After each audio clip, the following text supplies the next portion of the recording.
Hello, hi friends. Today topic is on probability distribution. Probability distribution को करने से पहले आप प्लीज़ मेरे चैनल को सब्सक्राइब कर लीजिएगा, बेल आइकन को ज़रूर प्रेस कीजिएगा ताकि आने वाली नेक्स्ट नोटिफिकेशन आपको टाइम टू टाइम मिलती रहे। बात करते हैं प्रोबेबिलिटी डिस्ट्रीब्यूशन की।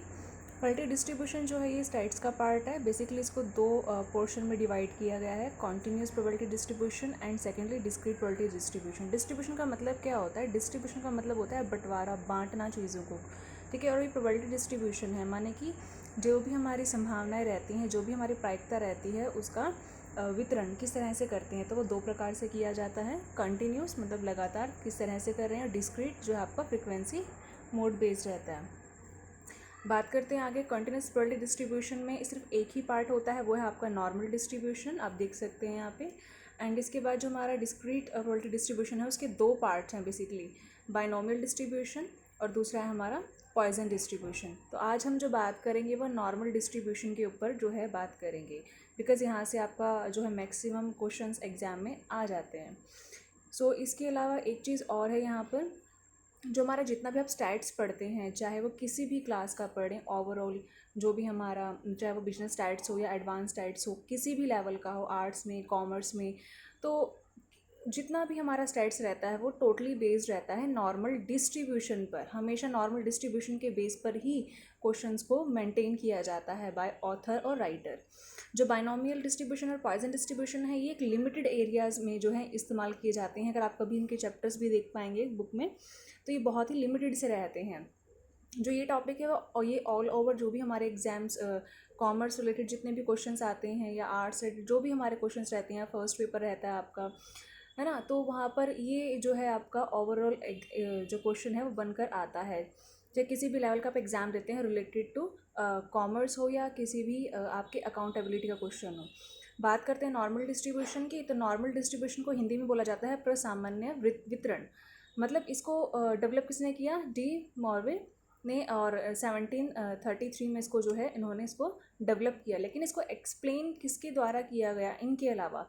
तो Laplace and the Carl Gauss ने इसको जो है एक्सप्लेन किया। यानी कि 3 का यहाँ पर जो है मेन कंट्रीब्यूशन है, और 1733 इसका ईयर है जब इसको पहली बार लाया गया। तो आज 2020 है, और अब से आप लगा लीजिए कितने साल पहले। अनदर नेम क्या है इसका? देखो, कार्ल गॉस ने दिया इसको, तो इसलिए इसको गॉसियन या गॉसियन डिस्ट्रीब्यूशन के नाम से भी जाना जाता है, जैसे कि यहाँ लिखा हुआ अनदर नेम इसका। इसके अलावा बात करते हैं नॉर्मल डिस्ट्रीब्यूशन को किस तरह से डिफाइन करते हैं आप। तो इसका डिफाइन करने का जो सिंपल सा फॉर्मूला है प्रोबेबिलिटी फंक्शन के बेस पर, वो है आपका क्या कि पी ब्रैकेट में X, capital X is equal to small X. तो कैपिटल एक्स यहाँ पे क्या है? इनफाइनाइट नंबर है जितना भी आपको क्वेरीज या क्वेश्चन में दिया होता है, इज इक्वल टू उसको जो स्मॉल एक्स है वो क्या है? आउटकम्स है। मतलब कि यहाँ पे स्मॉल एक्स की जगह स्मॉल एन भी हो सकता है, बट प्रैक्टिकली अगर आप देखें तो यहाँ पर इस तरह से इसका फॉर्मूला दिया हुआ है कि capital X is equal to small X. Small X क्या है? आउटकम्स है कैपिटल एक्स में से, यानी कि कैपिटल एक्स हमेशा यहाँ पर जो है आपका बड़ा रहेगा। तो बात जैसे कि फॉर एग्जांपल कैपिटल एक्स की वैल्यू 0, 1, 2, 3, 4 अप टू 10 है, तो स्मॉल एक्स की वैल्यू अगर रैंडमली उठाई जाए तो 5 हो सकती है।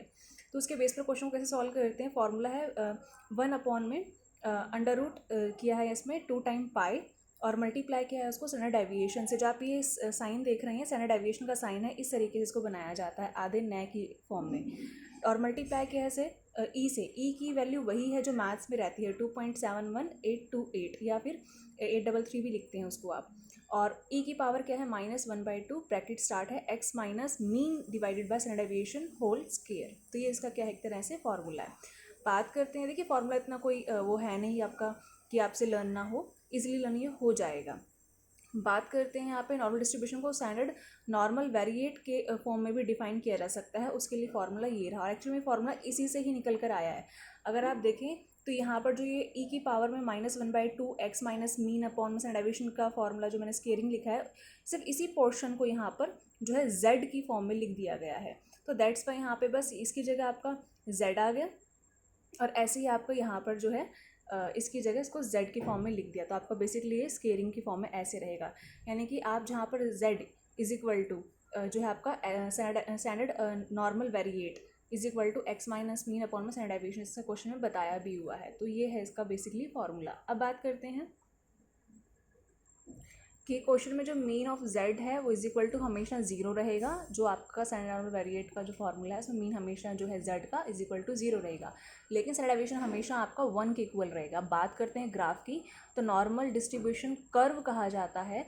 नॉर्मल डिस्ट्रीब्यूशन कर्व, जैसे आप देखिए नॉर्मल डिस्ट्रीब्यूशन का अगर आप कोई भी शेप बनाते हैं, कर्व बनाते हैं, तो वो आपका नॉर्मल डिस्ट्रीब्यूशन कर्व ही कहलाएगा ना, तो या नॉर्मल कर्व कहलाएगा। तो उसको इस तरह से रिप्रेजेंट किया जाता है हमेशा नॉर्मल डिस्ट्रीब्यूशन कर्व को ऐसा। ओ वाई एक्सिस पर आप प्रोबेबिलिटी ऑफ कैपिटल एक्स को दिखाते हैं, कितना आपका आउटकम रहेगा, और इस बेल शेप में आप दिखाते हैं ओ एक्स एक्सिस पर जो है इसका जितना भी हाईएस्ट पॉइंट रहता है ना वो आपका मीन रहता है। ये आप यहाँ पर ध्यान में रखें बेसिकली। और जो आपका स्टैंडर्ड डेविएशन है वो हमेशा रिस्क को शो करेगा, और मीन है आपका कहाँ पर, बिल्कुल हाई पॉइंट पर। अब बात करते हैं अजम्पशन की, तो बेसिकली 3 अजम्पशन के बेस पर नॉर्मल डिस्ट्रीब्यूशन जो है उसको लिया जाता है। फर्स्ट है इंडिपेंडेंट कॉज, मतलब यहाँ पे जो भी कारण होना चाहिए वो आपका स्वतंत्र कारण होना चाहिए, मतलब कि जितने भी यहाँ पे घटनाएं घटित होंगी वो किसी अदर पर डिपेंडेंट नहीं होंगी, ऑटोमेटिक घट रही हैं, उसको उसके इवेंट को घटने में से किसी का कोई भी हाथ नहीं है किसी अदर इवेंट का। तो यानी कि जो इंडिपेंडेंट हैं आपके सभी के सभी इवेंट यहाँ पर, ये है इसका बेसिकली फर्स्ट रीज़न। बात करते हैं दूसरी मान्यता की। अजम्पशन मतलब मान्यता ना, मानकर लिया जाता है यहाँ पर चीज़ों को। तो कंडीशन ऑफ सिमिट्री यानी कि समयता की मान्यता मानी जाती है। तो कैसे है इसमें कंडीशन ऑफ सिमिट्री, देखिए बड़ा ईजी है। मीन बिल्कुल यहाँ पे बीच में होगा, जैसे आपने देख ही लिया। तो सिमिट्री की जो कंडीशंस है वो 3 है। मीन हमेशा बीच में होगा, 50% का एरिया आपका राइट साइड में है, और 50% का एरिया आपका हमेशा जो है लेफ्ट साइड में रहेगा, ये है यहाँ पर।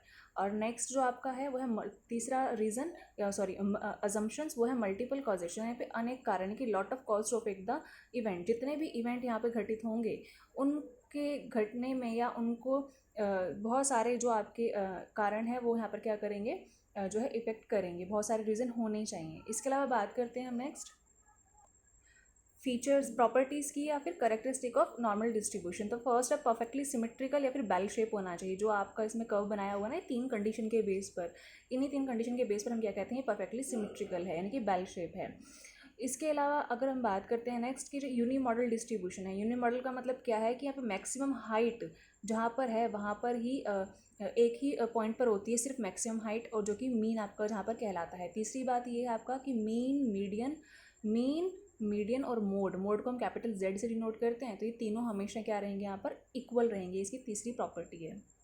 नेक्स्ट बात करते हैं हम यहाँ पे आपका असिम्पॉटिक टू द बेस लाइन, मतलब इसका मतलब ये है कि एक्स एक्सिस और वाई एक्सिस को कभी भी ये वाली जो लाइन है वो कभी भी टच नहीं करेगी। देखिए बेल शेप बनाया, ये वाली लाइन नीचे तक नहीं आएगी एक्स एक्सिस पर, ऐसे ही वाली जो आपका लाइन है वो कभी भी वाई एक्सिस को टच नहीं करेगा, तो इसलिए हम इसे कहते हैं अनंत स्पर्शी।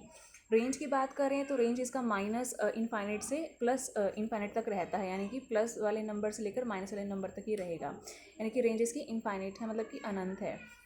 टोटल एरिया की बात करें तो 50% अगर लेफ्ट साइड था और 50% आपका जो है राइट साइड था, दोनों को मिलाकर हमेशा इसका टोटल फिर कितना रह जाएगा, एरिया 1 रह जाएगा। ऑर्डिनेट की बात करें तो मीन ऑर्डिनेट हमेशा मैक्सिमम है, ये आपने देख ही लिया था। इक्विडिस्टेंस ऑफ क्वार्टाइल्स की बात करें तो क्वार्टाइल्स को भी हम यहाँ पे बड़े इजीली शो कर सकते हैं। किस तरह से, क्वार्टाइल जो थर्ड रहता है आपका Q3 माइनस में मीडियन। Q3 अगर आपको ध्यान नहीं है तो तीनों तरह की सीरीज़ है आपकी, वो इंडिविजुअल हो, डिस्क्रीट हो या कॉन्टिन्यूस सीरीज़ हो, तीनों तरह की सीरीज़ में जो आप क्वार्टाइल निकालते हैं वही है, चाहे वो किसी भी सीरीज़ से आ जाए। Q3 माइनस में median is equal to median minus Q1 है, क्वार्टाइल फर्स्ट। तो ये जो यहाँ पर इक्विडिस्टेंस ऑफ क्वार्टाइल, ये एक ऑप्शन में पूछ लिया जाता है एग्जाम में। और इसके अलावा अगर आपको क्वार्टल का नहीं पता है तो प्लीज़ मुझे कमेंट करना, ताकि मैं आपको नेक्स्ट वीडियो में इस सब के बारे में बता सकूँ बेसिक से, कि Q3 क्या है, किस तरह से फाइंड आउट किया जाएगा तीनों तरह की सीरीज़ में। क्वार्टल डेविएशन की बात करें तो क्वार्टल डेविएशन हमेशा यहाँ पर किसके इक्वल होगा, इस नॉर्मल डिस्ट्रीब्यूशन के अंदर जो स्टैंडर्ड डेविएशन आपका होता है ना, जिसको हम ऐसे इस साइन से डिनोट करते हैं, वो उसका 2/3 हिस्सा जो है क्वार्टल डेविएशन होगा। ठीक है, ये मैंने यहाँ पर इसके साइन को यहाँ पर डिनोट किया है। बात करते हैं मीन डेविएशन की, तो मीन डेविएशन यहाँ पे क्या है, 4/5 टाइम ऑफ स्टैंडर्ड डेविएशन। 2/3 जो है आपका स्टैंडर्ड डेविएशन जो है वो क्वार्टल डेविएशन को डिनोट करता है, और मीन डेविएशन क्या है आपका यहाँ पर 4/5 ऑफ स्टैंडर्ड डेविएशन को डिनोट करता है। इसके अलावा बात करते हैं हम पॉइंट ऑफ इन्फ्लेक्शन की बात करें तो आप देखिए यहाँ पर जो मिड में था आपका वो हमेशा क्या था, आपका मीन रहा था। और मीन से अगर आप प्लस वाले फर्स्ट स्टैंडर्ड डेविएशन की तरफ जाएंगे, यानी कि अपने प्रतिवर्ती बिंदु को फाइंड आउट करना चाहेंगे, पॉइंट ऑफ इन्फ्लेक्शन को फाइंड आउट करना चाहते हैं, तो मीन जो आपको यहाँ पर रहता है उस मीन में अगर आप राइट साइड में जाएँ तो जो आपका वन टाइम किसका स्टैंडर्ड डेविएशन का करेंगे तो आपके पास ये रिजल्ट्स आएंगे। अगर इस तरफ आप करेंगे वन टाइम मीन में से माइनस कर देंगे वन टाइम स्टैंडर्ड डेविएशन यानी कि लेफ्ट साइड में, कि किस तरफ का स्केल आपका हमेशा माइनस का रहता है लेफ्ट साइड का, तो इस तरफ का आपको पॉइंट जो है फाइंड करना ईजी हो जाएगा। सो ये था एक छोटा सा वीडियो आज आपका नॉर्मल डिस्ट्रीब्यूशन के ऊपर था। नेक्स्ट वीडियो में मैं आपको इसी को ही आगे बढ़ाते हुए नेक्स्ट स्टोरी के ऊपर हम फोकस करेंगे। सो वीडियो को प्लीज़ लाइक ज़रूर करना, शेयर करना, कमेंट ज़रूर करना कैसी लगी वीडियो, एंड इसके अलावा बेल आइकन को ज़रूर प्रेस करना ताकि नेक्स्ट नोटिफिकेशन आपको टाइम टू टाइम मिलती रहे। Thank you.